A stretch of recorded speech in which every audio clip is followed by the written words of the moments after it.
மற்றொன்று சின்னு. அவர்கள் எங்கு சென்றாலும் சேர்ந்து போவார்கள். சிறு பூச்சிகளை பிடித்து சாப்பிடும், தண்ணீரில் விளையாடும், மண் குளத்தில் துள்ளும், தினமும் மகிழ்ச்சியே. ஒரு நாள் பண்ணையின் கதவு திறந்திருந்தது. சின்னு ஆர்வமாக வெளியே ஓடிச் சென்றது. முத்து பயந்தது. அம்மா சொன்னார், அங்கே நாய் இருக்குமாம் என்று எச்சரித்தது. ஆனால் சின்னு கேட்டதில்லை. அது வெளியில் ஓடிக்கொண்டே போனது. அப்பொழுது நாய் குரல் கேட்டது. நாய் முகம்.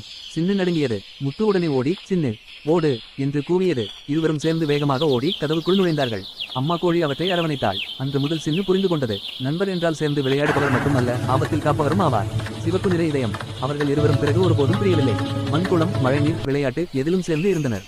அந்த பண்ணை மக்கள் இன்னும் சொல்லுவார்கள், அந்த 2 குஞ்சுகள் போல நம் குழந்தைகளும் அன்போடு இருக்கணும்.